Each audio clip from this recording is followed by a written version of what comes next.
আসসালামু আলাইকুম।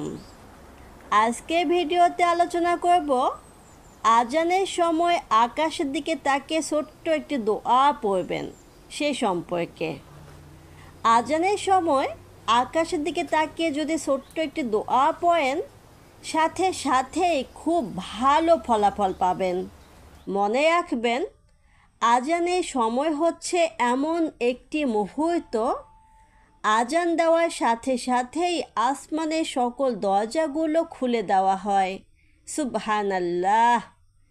শুধু তাই নয়, আজানের আওয়াজ শয়তান সহ্য করতে পারে না।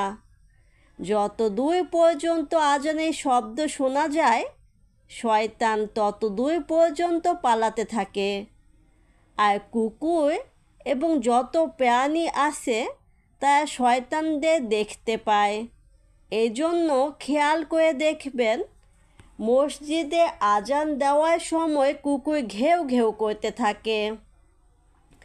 এখন মূল কথা হচ্ছে, আজানের সময় দোয়া করলে মহান আল্লাহ তাআলা দোয়া কবুল করেন।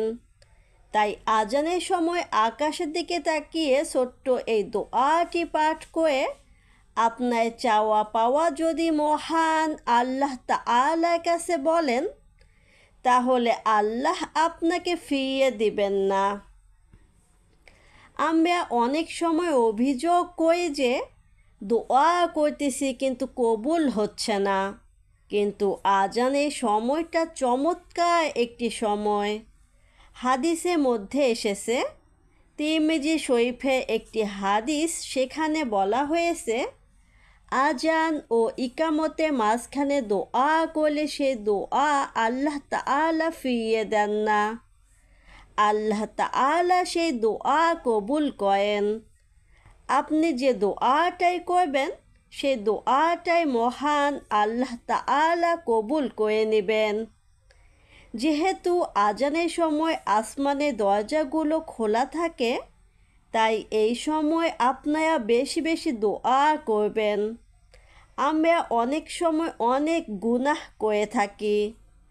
নবীজি সাল্লাল্লাহু আলাইহি ওয়াসাল্লাম, তাই আগে পরে সামনে পিছনে কোনো গুনাহ ছিল না। তারপরেও নবীজি প্রতিদিন 70 বার ইস্তেগফার পড়তেন। অন্য আরেক হাদিসের মধ্যে এসেছে, নবীজি সাল্লাল্লাহু আলাইহি ওয়াসাল্লাম দৈনিক 100 বার ইস্তেগফার পড়তেন। অথচ আমরা কতই না গুনাহ করি, কিন্তু ইস্তেগফার পড়ি না। আমাদের উচিত বেশি বেশি ইস্তেগফার পড়া। ইবনে আব্বাস রাদিয়াল্লাহু তাআলা আনহু থেকে বর্ণিত, রাসূলুল্লাহ সাল্লাল্লাহু আলাইহি ওয়াসাল্লাম বলেছেন, যে ব্যক্তি বেশি বেশি ইস্তেগফার করে, আল্লাহ তাআলা তাকে সব সংকট থেকে মুক্তি দান করেন এবং তার সব পেরেশানি দূর করে দেন এবং তাকে এমন জায়গা থেকে রিজিক দান করেন যা সে কল্পনাও করতে পারে না। সুনানে আবু দাউদ, হাদিস নম্বর 1518। ইস্তেগফারের মাধ্যমে আল্লাহর রহমত ও নিয়ামত লাভ করা যায়। রাসূলুল্লাহ সাল্লাল্লাহু আলাইহি ওয়াসাল্লাম বলেন, যে ব্যক্তি দৃঢ় বিশ্বাসের সাথে সাইয়্যিদুল ইস্তেগফার সকালে পাঠ করে, সে দিনে যে কোনো অংশে মারা গেলে সে জান্নাতি হবে। আর যদি সে রাতে সাইয়্যিদুল ইস্তেগফার পাঠ করে, সে যদি রাতে মারা যায়, সে জান্নাতি হবে। সাইয়্যিদুল ইস্তেগফারের আমল মহান আল্লাহ তাআলা অনেক পছন্দ করেন।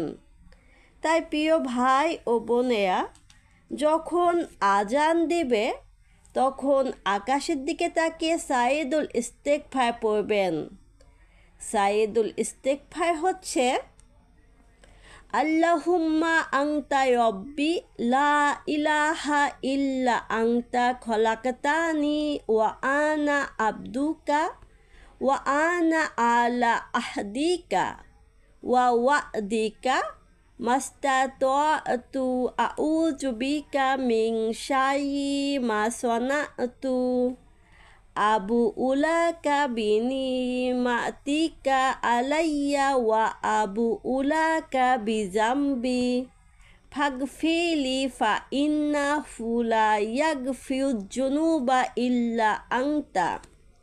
প্রিয় ভাই ও বোনেরা, আমি স্ক্রিনে সাইদুল ইস্তিগফার দিয়ে দিচ্ছি, আপনারা সহি শুদ্ধভাবে পড়ে নেবেন।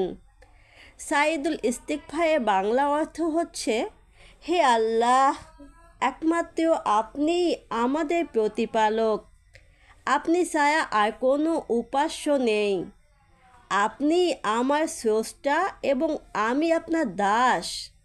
আমি আপনার সঙ্গে কৃত ওয়াদা ও অঙ্গীকারের উপর সাধ্যানুযায়ী অটল ও অবিচল আছি। আমি আমার কৃতকর্মের সব অনিষ্ট থেকে আপনার কাছে আশ্রয় প্রার্থনা করছি। আমার উপর আপনার দানকৃত সব নিয়ামত স্বীকার করছি। আমি আমার সব গুনাহ স্বীকার করছি। অতএব আপনি আমাকে ক্ষমা করুন, কেননা আপনি ছাড়া আর কেউ গুনাহ ক্ষমা করতে পারবে না। প্রিয় ভাই ও বোনেরা, দেখেছেন অর্থটি কত সুন্দর। তাই আমরা সকলেই যখনই আজান দিব আকাশের দিকে তাকিয়ে সাইদুল ইস্তিগফার পাঠ করব এবং মনে মনে আমাদের আল্লাহর কাছে কী চাওয়া পাওয়া আছে আল্লাহর কাছে চাইব। যেহেতু সেই সময় আসমানের দরজাগুলো খোলা থাকে, এই জন্য আমাদের দোয়া কবুল হওয়ার চান্স অনেক বেশি থাকে।